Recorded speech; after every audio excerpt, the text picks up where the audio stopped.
Them cut sort Yeah, we're of going the to cut same them way? into The strips strips, okay. like this, you know. That'd be fine. Yeah, fine. And what we are going to do is to put salt and pepper on the fish here.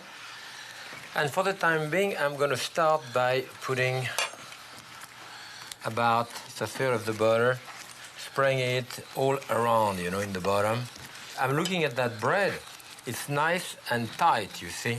There is no hole. I don't want it to crack up, and because it may seep out a little bit, you know. We have wild mushroom here, and the wild mushroom can be chopped coarsely. I think they're about fine here, but chop them a little bit. You could put about anything you wanted in this. Just about, yes. Yeah. I mean, not banana or stuff like this, but... No, but... Okay, did you put seasoning on top of this? I did not, no. Okay, you want to put some salt there? Okay, on everything. Pepper. No. Now, I can mix the fish or arrange it separately, but you see we're going to put a layer of different color fish here. It looks good, right? It's particularly that it's nice, fresh fish. Yes, tell you. Some mushroom. You know, a bit of mushroom. You could do this with chicken, I guess, too. Yeah, absolutely. And with chicken. It's an idea for you to take off on. Yes. And then I'm going to put a little more butter. Okay. And then at that point, maybe the rest of the fish. I somehow can't imagine how it's all going to turn out. Well, we're going to find out. We'll see. Yes. And on top of it, now what I want to put is actually, you know, the breadcrumb that we add at the beginning from the inside of the bread. You know, I'm going to put back on top and press it a little bit on top. Is this your recipe or a traditional one?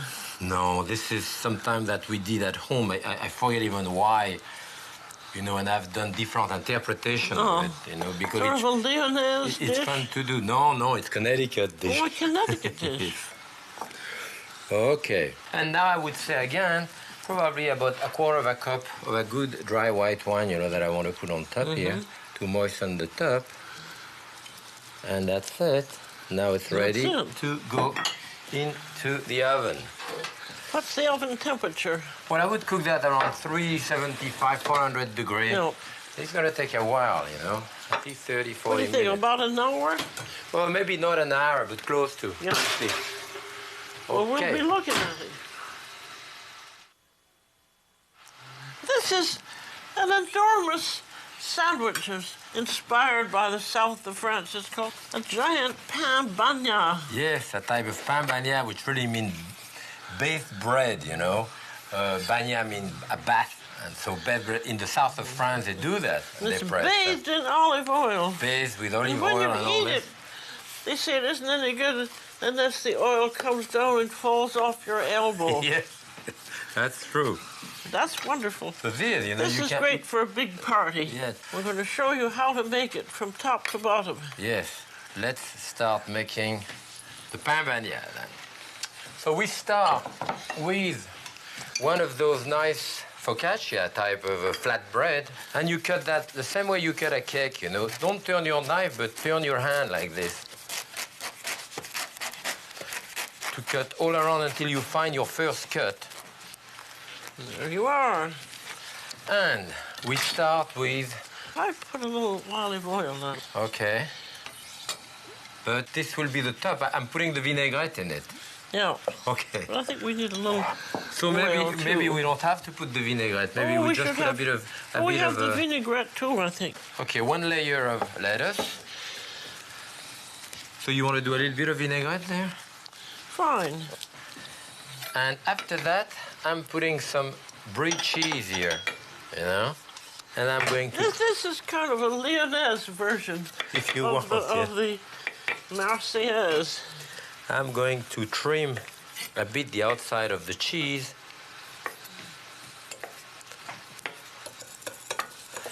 We don't have any chopped shallots, do we? No chopped shallot, no? Give me a shallot, I'll chop one up. All right. Here we have... And I need a little knife. You want a little knife? Here it is. You've kept them all on your side. I kept all the knife on my side. Now I trimmed the cheese, and I'm going to cut it into a slice like this. So I'll put first the cheese on top of it here like this. So yeah, that's a good idea, having the cheese in. Yeah, that gives, of course, some richness to it. So on top of the cheese, I think 1 large tomato is going to be enough. I cut it into thin slice. All right, I'm putting the tomato now, so... Want a little vinaigrette on that? You know what I should put first? I think I'll put the olive first. See, and those those pitted... are the Niçoise olives. Yes, pitted black olives. Oh, like they're this. lovely. Yeah, like that they can wedge in between the cheese and all that. I'll put a little bit of vinaigrette on. Well, you can put some on my tomato. Yeah. That's it. That looks good already, right? I think we should salt the tomatoes a little bit. Yes, and then, well, I'm putting anchovy fillet on top of it, you know. Now, some people hate anchovies, and if you really hate them, you could use sardines perfectly well. Yeah, exactly, or tuna. You mentioned before that the real pambania is, yes, has tuna in it. With tuna in it. Right. So some good flaked tuna, not the kind of tuna that's packed in water. That's what the anti-fat people have done to the tuna fish industry that disintegrates after a while. You get tuna packed in olive oil. Do we have enough vinaigrette on top, right? Nope. Did I forget anything? I mean, you can put other things from red pepper or green pepper and so forth. So we put the other cover on top, and the idea is, of course, to wrap it up and put a weight on top of it so that all the taste kind of mingle together. And there you would want to put it on a tray like that with another tray on top, and then I sit on it. Now we put a big pot too, and you keep that either in your refrigerator or in a cold place. You know, you can keep it overnight or at least a couple of hours. And this is the way we do our pambania. I think we could taste it now, yes? You know, with picnic like that, I love white wine, I love red wine. Any type of wine is good with any type of picnic. I like beer. You like beer? We haven't had any beer in this series.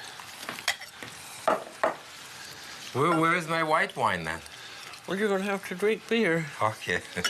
And white wine afterwards. Afterward? Okay. And now we're ready to taste it. You want a little piece like this? That's lovely. And now while the seafood bread is cooking, it should be ready pretty soon. That's good. Yes. I think beer will go very nicely with it. Now, you think your seafood bread is ready? Close to. Good.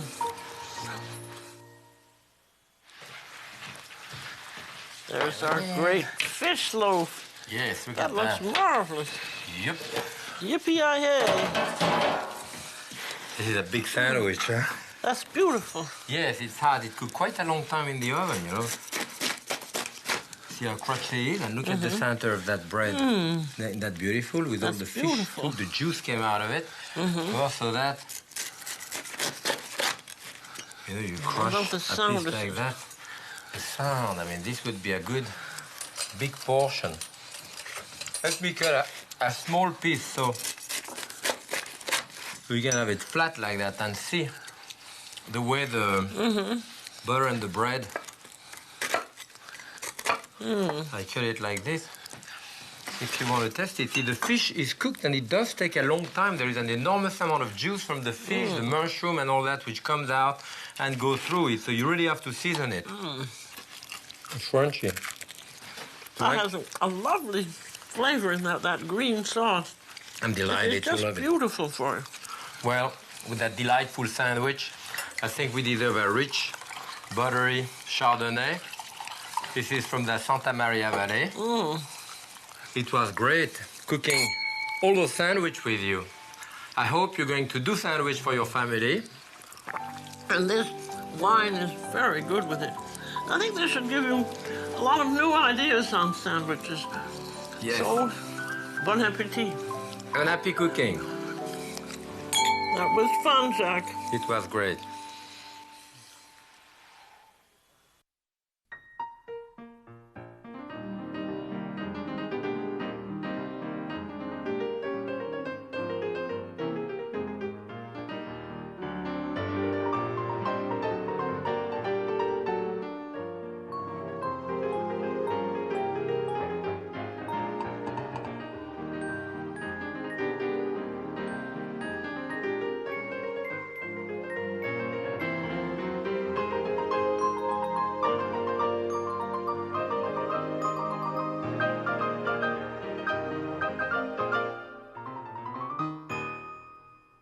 a presentation of KQED San Francisco.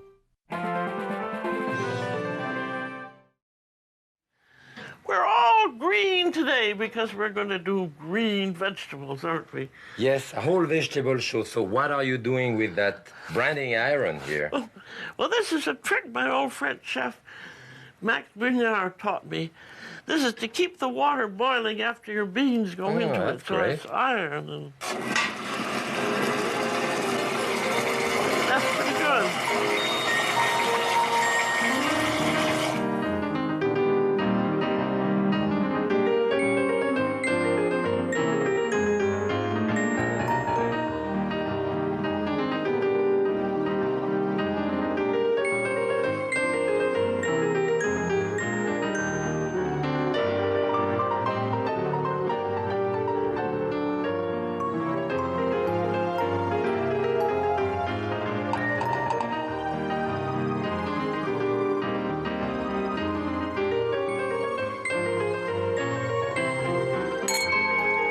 Happy cooking. Bon appetit.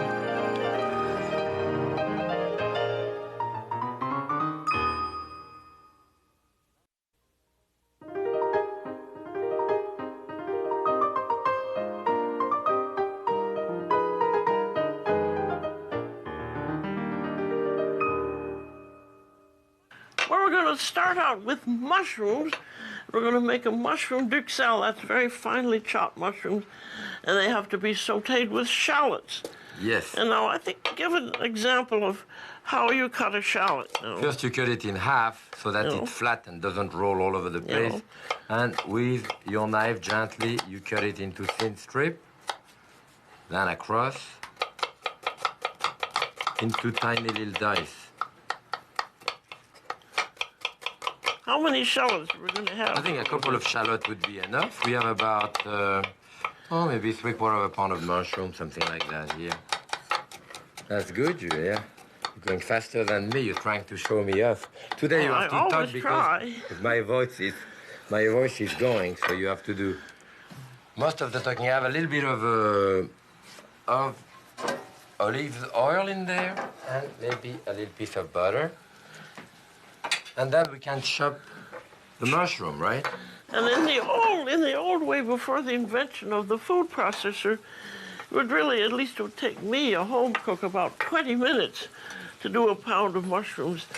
You either chop them with your big knife, which took a long time, or you could get a triple demi-lune, but it still took about 20 minutes. Right. But with the food processor... Food processor is terrific, but you should cut it into like quarter or pieces. Don't leave them all, because if they are round, they seem to go around. If you cut them, if there is some angle, they cut better. So we're going to put that in the food processor. Thank you. My shallots are ready. And the idea here is to put the lid on and to put a start, stop, so that you don't have a layer on top, which is hard, and a layer in the bottom, which is like a puree. See, that's working very nicely. Yeah.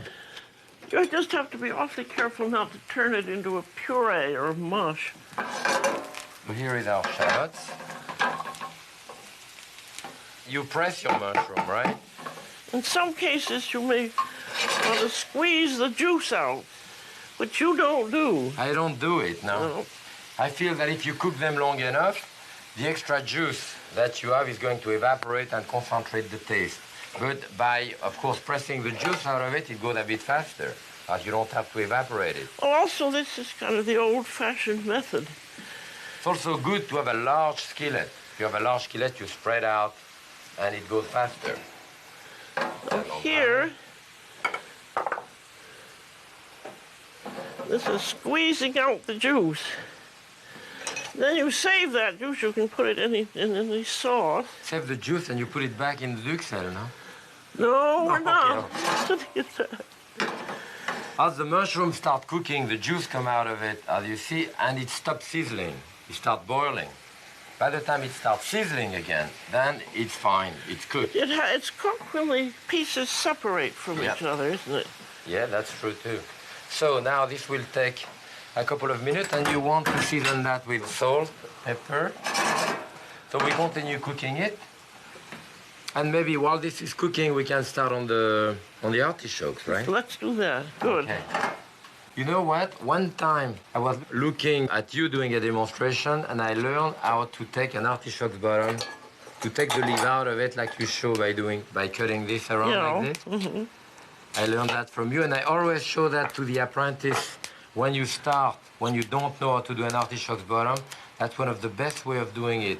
Now notice it's very important here to break it and to break and pull it down. You do one see, very slowly now. When you do this, you can look at this. It's like eating artichokes.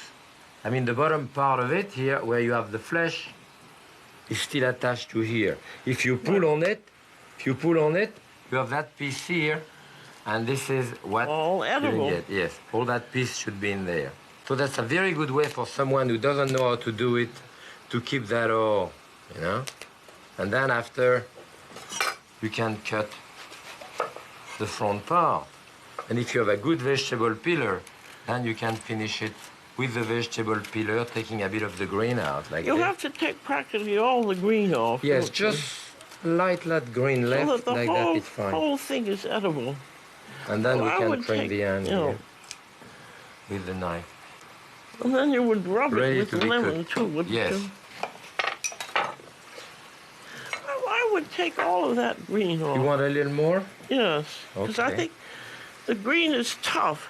You know what I do too? I keep the stem and peel the stem That's all edible. this way. And I do artichoke bottom with it. And that's very good. Let me do another one like this with the knife. Oh yes, it's very we fast. Go faster with the knife by cutting all around. That's a good way to do too. And basically what I have done here is a cone, you know. But a you cut conical. it far enough so that you haven't lost any of that. What I do also, I cut the end of it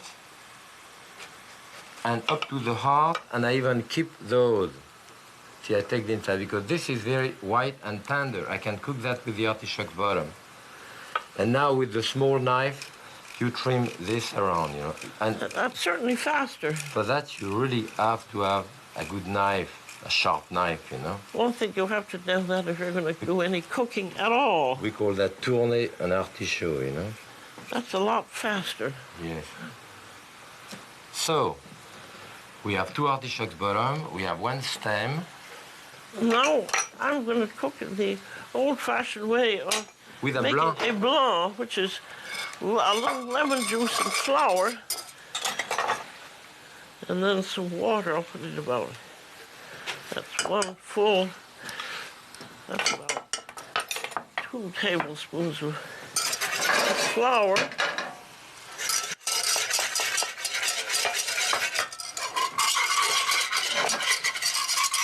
And that's just to come to the boil with a little water in it.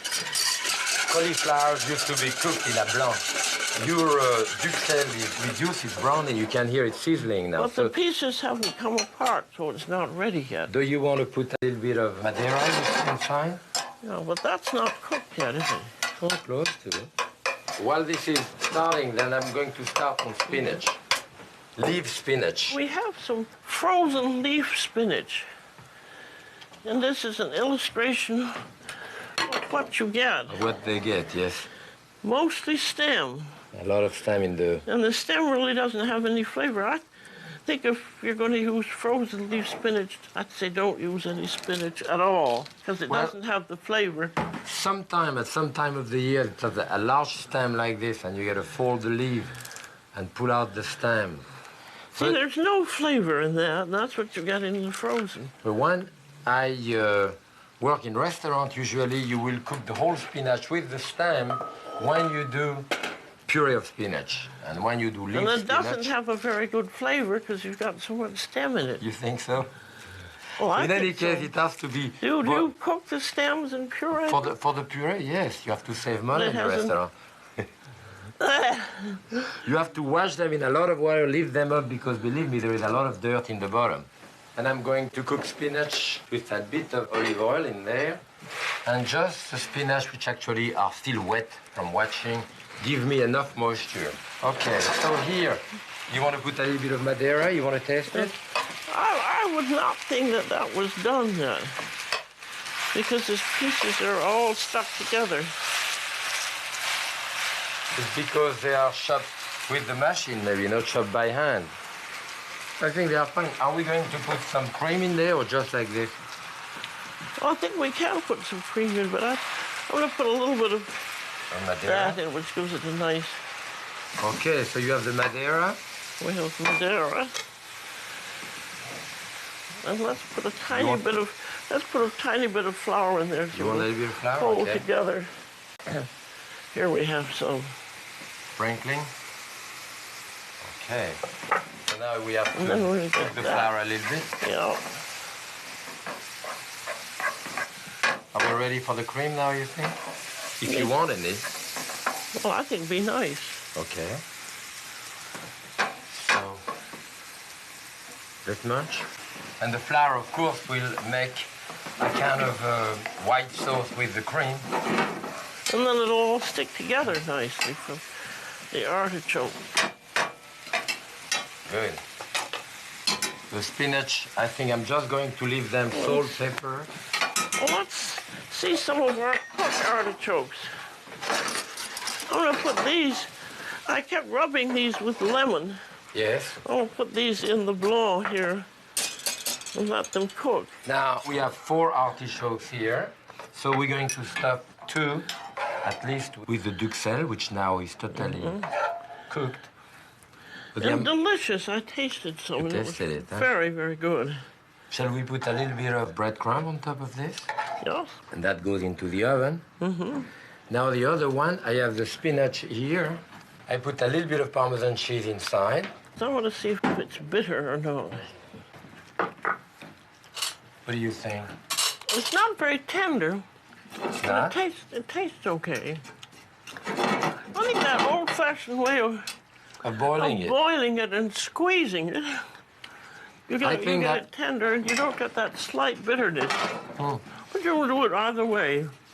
I mean, in a more modern way, I tend to do it this way with less loss of nutrient and... We don't care about nutrients, we care about taste. Yes, but when you can have both together, you know? But it's still a little... It's not very tender, and it still has a slight bitterness to it. I think it's very tender. It's very... Maybe you have sharper teeth than I do. Okay, so maybe here I'll mix a little bit of Parmesan cheese and breadcrumb to put on top. And if it's already warm like this, under the broiler for 5 minutes should be enough. Good. Here we are. They are nice and brown. Those look very nice, Jack. Yes. Those look lovely. I think that make a nice garnish. How are you? Are they cooked there? I think that's something that would be useful to know. Yes. Without any question, they are nice and white and tender. Yes, and it goes through. And then you can also easily get the choke out. And when you get the choke out, you put them in a container back with the cooking liquid, and then you can keep them several days in the refrigerator and use them as receptacle, like a poached eggs, other type of things, whenever needed. It's lovely with a poached egg, I love it with a poached egg. And a béarnaise sauce. And a béarnaise, yes. That's wonderful. Shall we go on to the string beans? I have some petits haricots verts, you know, the thin one. And you have some of the bigger, actually, those look more tender, a paler green, you know? Then these are really quite expensive, aren't they? They are a bit more expensive, without any question, yes. And you don't find them in many markets, actually. No. Usually, I know they used to be cooked in a lot of liquid. I cook them with very little liquid, as you can see here, so that by the time they finish cooking, the liquid is practically evaporated. In fact, I don't even have salt in it. Then I cover it, which we were not supposed to do. Everything against the rule. No, we'll see how they turn out. Okay. Well, I'm going to do mine toward the rule. I've got these big ones, and I just take the little end off like that. Right. That's the longest part of it, is taking the end off. Yeah, that part, you're right. Okay. Now, I'm going to have heavily boiling salted water.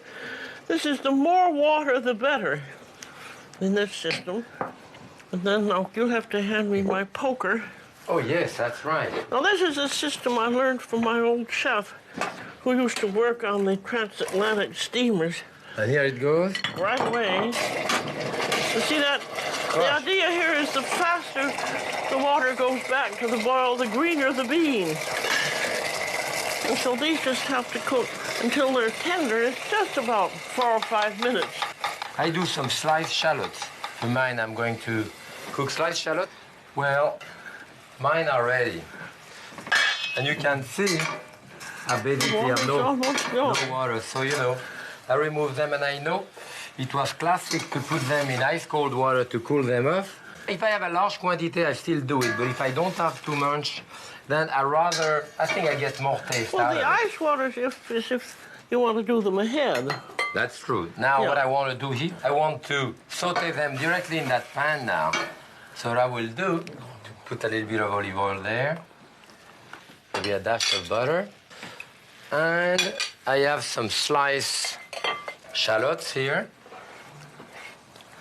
Okay, and that's it. I want to saute the shallot maybe 30 seconds to a minute, add my string beans, salt and pepper, and that's it. So where are you? Okay. Where are you at? Well, I want to taste one. And just to be tender through, but with the slightest slight bite, according to Escoffier. Good. That's just done. Mm-hmm. I'm good.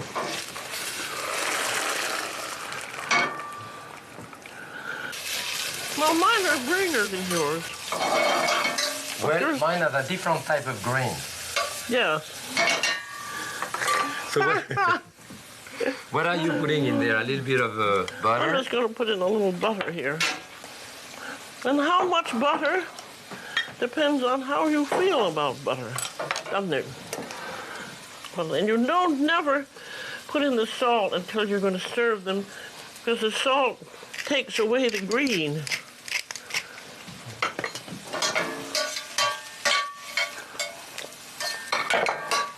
So, we have the string beans with shallots here, haricot vert rather. This is a paler green, yes? Mm-hmm. But they were already paler when we started. Yes. It was a different type of string bean. Well, those look lovely, I think, Jacques. They look Either lovely. way. Both of them. I think... Well, that little lemon would be nice. Yeah, I think, I'm going to cut a remember, lemon for that. with the green vegetables, salt and lemon will take away the green color right away, practically. Serve them as soon as possible. I think I'll cut a lemon and cutting it. See, I cut those on the side like this, so that by the time it's cut, Oh, that's nice. you have a nice spiral effect, you In know. the middle. Oh, that's beautiful. Well, maybe a little piece of spring of thyme or something in the middle here. It's nice we can get fresh herbs now. Yes, isn't it's it? incredible. Well, we have quite a bit more to do on our Yeah. vegetables, so let's get at it. We're going to do garden peas. Petit You pois. practically don't see any peas anymore. Why is that? Frozen ones, I never use them at You all. know, I like the frozen one actually. I mean, fresh is always better. But those frozen ones, they open them like this in a bath of water with salt, and the one high in starch goes to the bottom, the one high in sugar float to the top. When you buy those frozen, you should buy the tender, tiny peas, and those are the small one in the pod. And those are just, I think they are pretty good. When you don't have any choice. In the frozen vegetables, probably my favorite. Pick something else, I would say. Right. Okay, I have my wonderful old chef, Max Bignard, and his method for store-bought peas was you put some butter, a little butter. Directly in the raw peas like this? Yeah, and I'm going to put in a little tiny bit of sugar, about like that, and some kosher salt. And then you rub them together and bruise them. With the butter and all? With the butter, with your bare hands. Why would you want to bruise them? Because that's the way that's the recipe. That's the recipe. Good. And it really works. So while you're bruising your pea, I'll start mine. All right, you start yours. And I have yours. about 2.5 cups of peas here. And I'm going to put tiny pearl onion, about 2 dozen of those. I'm going to put about a cup of water. I put some sugar in it, a tiny bit of sugar. I'm stealing some of your salt. That's okay. A tiny bit of salt and pepper. And I'm going to put a little piece of ham in it. And I like really that country type ham. You know, this is a thick slice from the supermarket.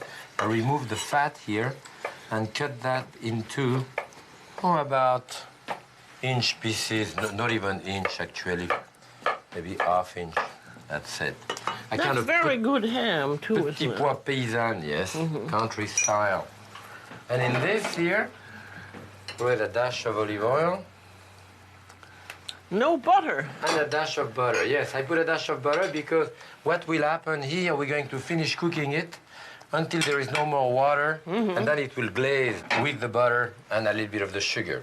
So theoretically, I cover that, and then I cook that for about 8-10 minutes until it's tender. There's a Thank cover. you very much. All right. So, yours? I finished bruising my peas and I washed my hands. That's interesting, yes. I mean, the And way they're they look. broad. They look queer. And then you Then put we water have in just there. enough water just so that they're covering. And then when they're cooked again, like yours, the water's all evaporated. All evaporated. So yeah. can you keep it over high heat with a tight cover? And you'll be amazed at what a nice flavor they have. Well, we're going to find out. Okay. I think these are ready, Chuck. Yep, they look good. I'll get you a bowl for that. I want you to have to taste it now to be sure you think those are done. Yes. They're nice and tender. And that really Okay. works awfully well for old peas. Beautiful fresh peas like this. Look at that. And cooked enough. And the nice Mine- thing, doing it this way, you can do it a little bit ahead. I mean, look at yours. Mine are cooked too. You see, there is Those are basically no lovely. liquid left in the bottom of that pan. Just a little bit. So, this is what basically you want. And in a sense, you know, it's pretty similar to what we did. That good? Both very good. I think the ones that get beautiful, fresh vegetables carefully cooked. They don't really need anything else. I love vegetables like this. Rather than often you go to a restaurant and they dip them in hot water. And they have no flavor. Right. Well, that's it for vegetables today. And happy cooking. And bon appetit. Have a good time.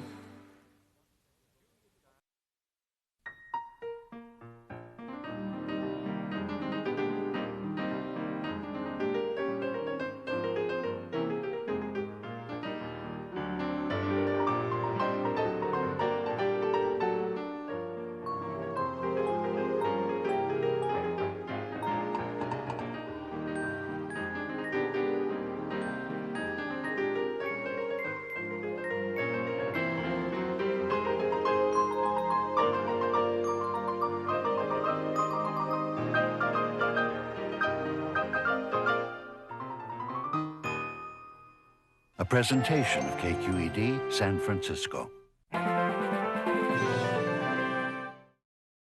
Look at all that stuff here. It's like cooking in concert. It certainly is, and being a cook is very much like being a great orchestra conductor of blending everything into a marvelous cacophony. Would you call it that? Yes. So we're going to conduct two great dishes for you today. A classic pot roast, a braised piece of beef. And the famous beef burgundy. Well, let's get started. Yes.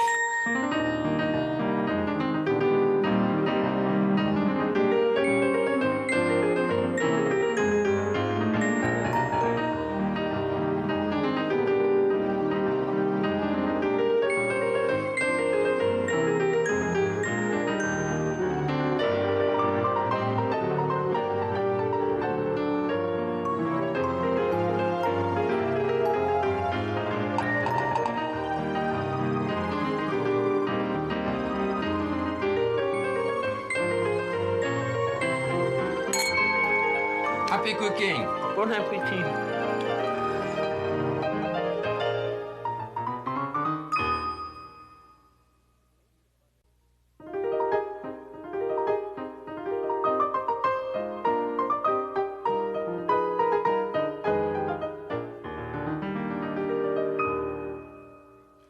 We're cooking a large piece of meat today. Certainly. How much does that weigh, do you think? Oh, this is about 15, 17 pounds, something like this.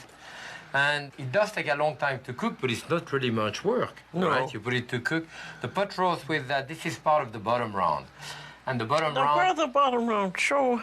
the bottom round is the lower part of the leg here. Yes, Yeah. good. I think Won't it's show you nice for anything. us. Yeah. It's nice for us to know about where they come from. And there is two pieces. There is another piece here, that which is long this way, which is called the eye round. And sometimes for pot roast, you take the eye round or that part which is called the flat.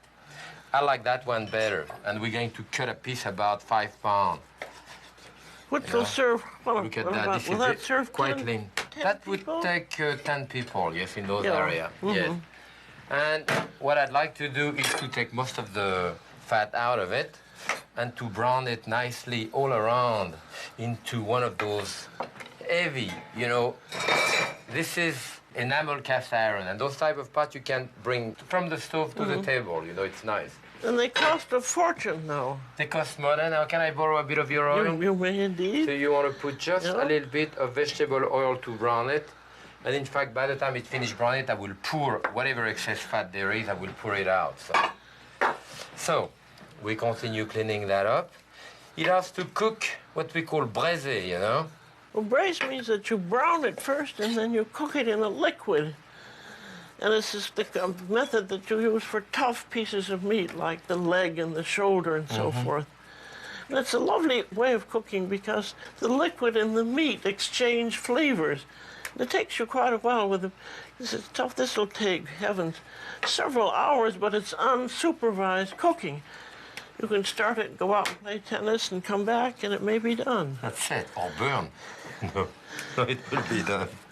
Okay, I'm going to put a dash of salt and black pepper around and start browning that all around into my big cocotte there. And so What are we now doing on this side? We're going to do the beef bourguignon, which is just a beef stew. And I like, for this, I like the chuck. But I like to take the chuck and cut it off in its natural separations. I want another boning knife. You want this one? You took Very good. mine. I took yours. It was But the don't you sharpest. think this is a good idea of cutting Following. it into its separations, because then they Absolutely. cook more evenly. Yes. You cannot have a piece of meat which is too lean, too flat, like the piece of pot roast that I'm using here. For the beef burgundy would be dry. You need a piece of the shoulder like here, or then just below the shoulder, the chuck that you have here, or the shank. Any of those are very moist because the mixture that you see in the middle here is really gelatin. And You you- get yes. like transparent and very gelatinous at the end, and that's very good. I take the fat off. Take the fat This off. is all going to be brown too, so we'll brown out the fat. Shall we start your pot? All right. Now with this, we're going to brown it, but I'm going to do the classic way of browning it in some blanched salt pork or bacon, which is here. This is salt pork, but you want to get the salt out of it. So you drop it into boiling water for about 5 minutes, then drain it.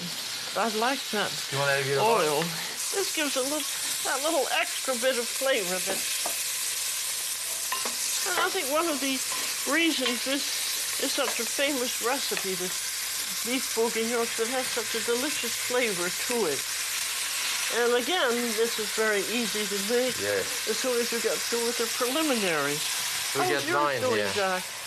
It's brown on one side already, Yeah, looks nicely. lovely. And again, because the heat transfer is pretty good, the pot is thick enough, and it gives me an equal heat, so I have nice crystallization of the juice, you know, of the sugar, and I want to brown that all around before we put the liquid. In the garnish of my pot roast, I'm going to put, for the time being, because first I cook it for a good 3-4 hours, very low oven, and after that I put the different vegetable in it. So, but to flavor the meat, I want a bit of onion, I want a couple of bay leaves. I put here. I want some fresh thyme, which I have there, and tomato. All of this is going to go in my pot roast. Now let's see. It's brown on the second side. I brown it here. Jack, I'm going to say that these are brown enough. It's brown enough? To brown the beef. Oh, good. Let's dry the beef off in paper towels there. Yeah, it's pretty dry, huh? Is it? Yeah, we just cut it. We need to salt and pepper it a little bit. Well, that can go right in here now. Can you do it in one layer, you think? I hope so. If not, we'll do Not it in overlap, because if it overlap, it starts It'll steam with us. steaming rather than browning. So you have a place for another one here, another one here. That's it. That's just enough. Everything is If it just steams, all the juices start burning in it, and it's not doing what it should. I'm putting your garnish in there then. The carrots, onion, a whole head of garlic, a couple of bay leaves, and a couple of pieces of thyme also. Oh, you can see this line here. I'm turning it over. And the browning of the meat gives flavor and it also gives color. Here we are. And what's very nice about a stew is that you can brown all the meat one day while you're preparing dinner, and then you can simmer it the next day while you're eating dinner. People are always saying, oh, these stews, they take so long, but they don't, because you just do it in bits and pieces. And it makes wonderful eating, I think. Okay, I am ready for my pot roast now. So I have, my meat has been browning all around. So now I'm going to add all of that stuff of the flavorful agent around. On top of this now, I'm putting a cup and a half of white wine and half a cup of water, just a little bit of water. Now I bring that to a boil. That looks pretty. I have to put some salt around. Sometimes even in there I put a calf's feet or a pig feet, and that gives you some gelatin and all that. It's nice, but you know, you can't do that. I bring that to a boil, put that in a 300-degree oven for like 3 to 4 hours until it gets tender. Then at that point, I'll take it out and put the vegetable. And at that point, you don't really have to survey it at all while it's cooking. You don't have to do anything now. So you just leave it by itself. I think it should go into the oven now.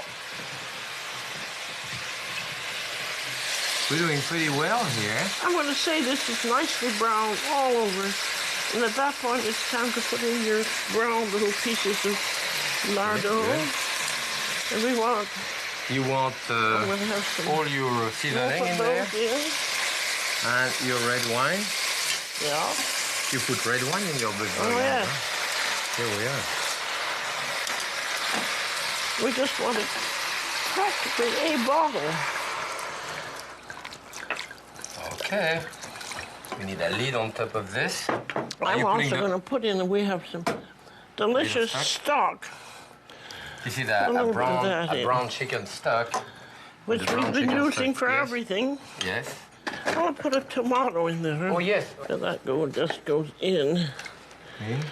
We cover it, and how long do you cook this? At least 2 hours. Yes, I would say, yeah, 2 maybe to 3 hours, you know, slowly. Depends on the quality of the meat. But you don't really want it to boil it a lot. You want it to simmer it very, very gently so it doesn't touch Just moving like that. Well, those are the preliminaries. Not too difficult. Well, I just took that pot roast out of the oven, and as I say, it's pretty tender. I still have to cook it with the vegetable, you know, and put it back in the oven. That sauce like looks 3 hours. Sauce looks pretty nice. It's great. But first, I want to do another dish, and that dish is made with leftover mashed potato that I have here. We're doing a gratin we call a pomme mondeur. So I put the leftover mashed potato. I have about 5 cups of leftover mashed potato here. And I'm going to put 3 eggs in it. directly in there. We're going to do a gratin with this, kind of soufflé gratin. Very easy to do. Here, I'm going to put some pepper, maybe a dash of salt, and about half a cup of grated Gruyere cheese about. Then I'll make this. Une seconde. That's it. And now we're going to put that in a gratin dish. And I like to put the gratin dish directly on a cookie sheet, don't you? No. You don't? No. Well, But it's nice to have it on. if there is spillage, then it goes into your oven. Oh. My wife will never go for it. I will never have any spillage. Of course. No. So we put a little bit of butter. You're not against that, right? And then I'll put my gratin right on this. It's a nice It's way kind of of a using... little potato souffle. Yeah, it's a nice way of using leftover potato, you know? So we just put that in there. Well, that's certainly easy to do. Yes, it is, and it's a good way of using, as I say, your leftover mashed potato and a little bit of Swiss cheese on top. You put it like that in the oven. Well, that's nice to have. Yes, so I'm putting that around 400 degrees. It will take like 30 minutes, you know, at least. So here we go. Now let's discuss these onions. Yes. These are these little onions about 1.25 inches, and I always pierce a little cross in the root end to help prevent them from bursting while they cook. You don't do that. I don't do that. And then that's probably, these are yours where the little end has come out, because you haven't pierced them. The little end comes out. So here, And then for easy peeling, I always drop them into a pan of boiling water, boil them exactly 10 seconds, and they peel very, very easily. Uh-huh. And then I put them in a pan here with a little bit of beef stock and butter, and now... And a bit of sugar. A little bit of sugar for them to Because glaze. they're going to glaze now, right? You cook them covered for 3-4 minutes, it gets them a bit tender, then you remove the lid and they cook down. By then they cooked and glazed. Look at that. Well, they are starting to glaze. And then we're going to put the mushrooms on top of them. I'm following your directions. No, I'm following. This is your recipe. No, And then what happened with the beef? Now, what we want to do is we want to remove this ugly-looking package of vegetables, which is presumably going to give a wonderful taste. Should we press this a little bit? Okay, that's good. So like that, we don't have to shred it. You want to make sure that the beef is tender, which I would always say, take out a piece. And that's more than tender. That'll be delicious, I think. Yeah, it's very tender. And now it's time to finish it off. What do you want to thicken it with? Cornstarch or beurre manier? Beurre manier is more stable, isn't it? Uh-huh. Cornstarch can break down. Well, let's do a beurre manier. Okay. A beurre manier is a way of thickening a sauce, and very convenient because it's fast. It's just about equal amounts of butter and flour stirred together, and then add a bit of your hot liquid. And this is what you might call an emergency thickening, but it works very nicely. You don't want to thicken too much with it because it turns things white. Then this has to come to the boil again. Uh-huh.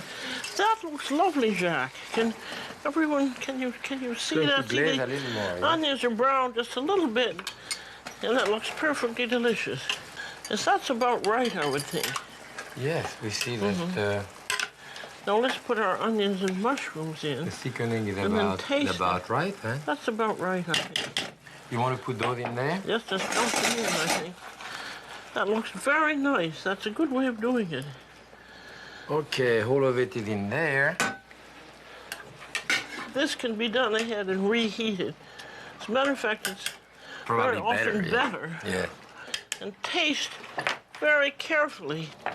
It should be delicious. Can I taste too? Please taste. That's good. Could you have the juices from the onions in there. Delicious. I'll just turn that off. It really tastes delicious, you know, but you mind if I put just a little bit of red wine at the end? If it Just don't ruin it, because it's so good. No, you know, It's just a little bit like this. Okay, that's to give it. Yes, the it will wine give it a kind of winey taste at the end. I like it. And you know what? I'm going to taste that with my... Did you see that spoon like that? This is a tasting spoon. You do this and you taste Oh, no, that's a good on idea. this side. So you can that use you this don't again. have to keep washing Yeah. it. Have Very you ever good seen idea. a tasting spoon? I've never seen one like that. It didn't ruin it, right?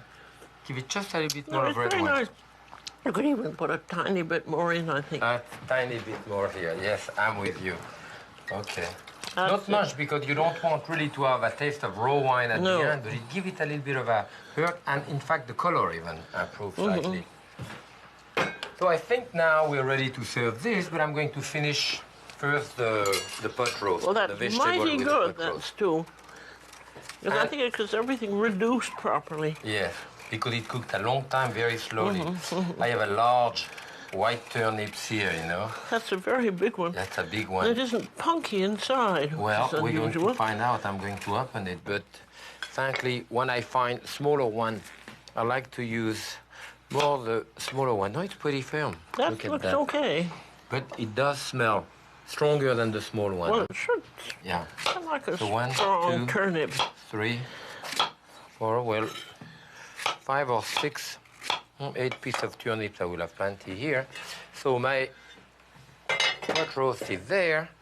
The onion, those are bigger than yours, you know, and Yes, I would they are. count, you know, a couple of onions, 2, 3 at the most. That this is the time where I put all of my vegetable because it has another at least good hours to cook. Bunch of carrots here. Those are naturally baby carrots. Yeah, those are baby carrot, and you can actually even put potato if you want. You can put other type of vegetable. And you But- got your peas. At that point, the peas I put it at the end when I serve them, you know. And this will go into the oven, 300 degree again, for like an hour, hour and a half. I think my pot roast is finally cooked. Ooh, Look that at looks nice. Yes, with a lot of I vegetable. love the smell of all those Yes, vegetables. and this is under, you know. Oh, good. So, So how long did that take? we're like close to About 5 hours altogether. 5 you know. hours. And if I want to put some peas, if you want to, a bit of color, you put them at the end for a few minutes. Of course, in the oven, they would get too dark. Yes. Likewise, too, if you want to thicken the sauce, then I like to use a bit of potato starch, you know? Yeah. You want to give me a drop of white wine in there?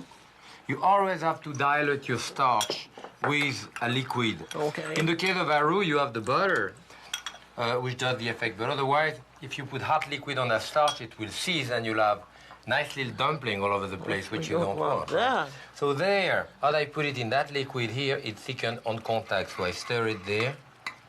See, it gets much thicker right away. So this is a nice way of finishing it up, you know. That's it. And I would leave it just like this. I had enough. And maybe what I should do is to carve some of that. Oh, yes. So we'll have that. It's really as you see, the meat does shrink considerably, but Certainly. Then one thing to it, carves easier if it's cooled off a little bit, hasn't it? And then, yes, probably. and yeah. you can cool it off and reheat it, and it'll Absolutely, this, you know, carve leave it. very nicely, I think. So I'm going to put it on that big platter here. This is the Let's type go away. of dish that you love with a big platter, right? Mm. And here, the sundae. Smells like beef. Yes. And I'll take a little bowl like this. You could say this was family style, because you can get this all done in the kitchen and Yes, and bring it, and serve, you could put that on a serve buffet. it in the dining room, you know, or on the buffet. It's Oh, always I like those nice big vegetables. have appetizing, you know. The vegetable will have a tendency to break down. We cook about an hour after I put the vegetable in it, you know. This is about it. Put a little bit of parsley on top. And That here looks we are. delicious. Now we have We have the beef burgundy. And I have a couple of some noodle for you. Oh, good. Shall I give it to you now? Yes, let's put the noodles on the plate first. Just plain buttered noodle. Salt, pepper, that's it. Want to make a little A nest little butter. out of it here for your noodle. Those are wide noodles, you know. They look good. There are the mushrooms and the onions.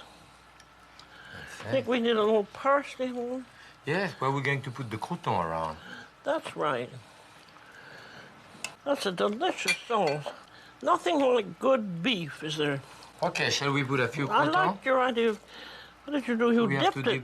You have to dip them in the sauce In the there. sauce, and I think You put them in the parsley. that's a very nice idea. That really dresses it up nicely. Yeah. Yes, beautiful. I have the gratin of potato. Okay. Here, I'll give it to you. Watch out, it's very hot. We could serve maybe a beef burgundy like this with some of the potato around. What do you think? Be a bit different. Here, in fact, you see the sauce even better, you know? You want to put some potato next to it? Watch out, the pot is hot. This is hot. This is a very nice idea. I think I'll put a few This thing of parsley. parsley on the side. That's your green vegetable for today. That look absolutely terrific. That looks so good. I think we ought to toast it and ourselves for I would having think. done it. We're talking about a symphony of taste today. We started by cooking in concert, and then we get a symphony of so many different tastes. And those are very delicate, muted tastes. You know, they work well together. The wine, Really beefy. the onion, beefy. Now, where's your wine? I'm ready for the wine. A little bit, you want something which really stand up to the beef here. We have a Cabernet Sauvignon here, dark Cabernet, which I love. So I think I will toast you on that one and tell you how happy I am to cook with you. Bon appetit. And happy cooking. And I will toast you, Jack. Le Thank you. maître. Good.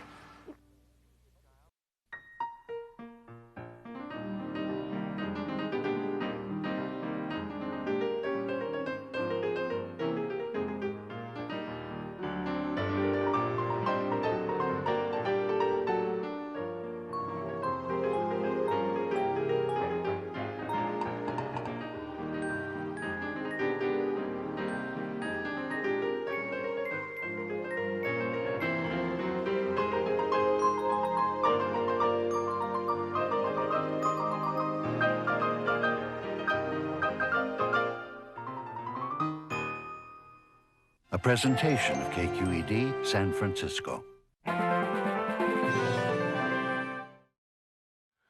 Today we're going to cook with sole. And with red snapper poached, and we saute the sole. These are wonderfully fresh fish and 3 of our favorite recipes.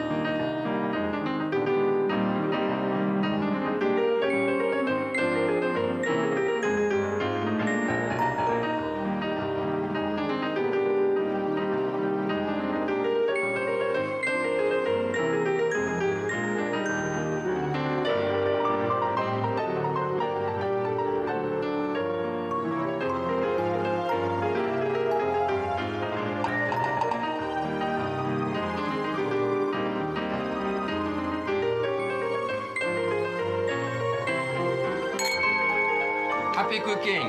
Bon appetit.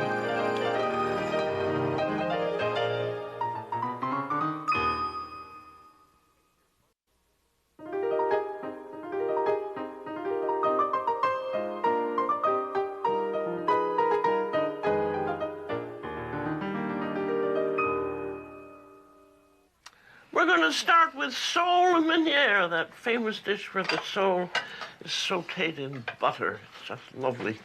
Yes. And this is the real sole. Yeah, this is what they call the Dover sole. Dover sole. In yeah. France, we call that sole anglaise, you know, English Oh. sole. It's a lovely fish, and you can skin it, as Jack will show you. Then let's describe this. What do we have here? Yes, we have, look at that white, beautiful white flesh here. Those are the gray sole. Gray sole, the lemon sole is even larger. And as you can see here, enormous roe I mean, those raw here, usually people throw it out. My wife adores this. I mean, when we have that at home, I saute the raw. She loves it. And then we have more here. I think the gray sole is number 2 after the channel sole, don't you? Right. What do we have here now? Well, we have a type of flounder, which actually is a yellow tail. You know, you can see and it. And there is a slightly little yellow. Yes. And this here, you know, I used to fish for those. Those are the fluke. And you can see here, the meat, you just have a little bit of meat in the center, almost no meat on top of that. Tell you, frankly, there is over 100 different types of flatfish in the sole family. Dab, flounder, petrolus sole, dover, and so forth. But today, we want to take this one. So we have the white and the dark side, right? Personally, I leave the white skin. I remove both. Oh. See, when you crush it here, when you cut it here, and you start scraping, you want to take the skin out of it? Yeah. You go ahead. I'll hold it for you here. But you can't do this with any other fish. That's amazing, isn't it? Yeah, this comes out very easily, yes? Which doesn't on another sole. I mean, if you try that with aggress sole and all that, you're going to have problems. Here there is the raw. Cut the head this way. For me here, the meat starts right here, you know? Yeah. So I cut with my scissor right here, but you like that part, I right? like everything, because it's so expensive. There may be a little delicious fish there. Do you leave the raw or do you remove the raw too? Oh, I'd take the raw out. All right, so we can rub it this way, which That's very nice, isn't it? push the raw out. And then, of course, what we have But to do on the other here, side... I leave the white skin on. I just scale it. See, it's scaled pretty well. Oh, I would take it off. But you want it off? Yeah. Okay, so we take it off on that one. That's wonderful, isn't it? Right. I have 2 more here, and you can see the difference. I have the white skin left on, which I scaled, of course, and it's narrower because I have cut that strip here and that strip here, which is also bone. So this is basically bone out. What would we say for fish stock? All Fish of it. stock, yeah, basically all of that. You know, And the head. skin, too. The skin, too. The flatfish does very good stock. It makes you know? a wonderful stock. As you could make the stuff, and all you need to do is just put it in a pot and simmer it with lightly salted water. Okay, so we're going to saute that in a large skillet, and I think we're going to use that non-stick skillet. It's a bit easier, right? I'm going to put a little bit of oil in there, a piece of butter.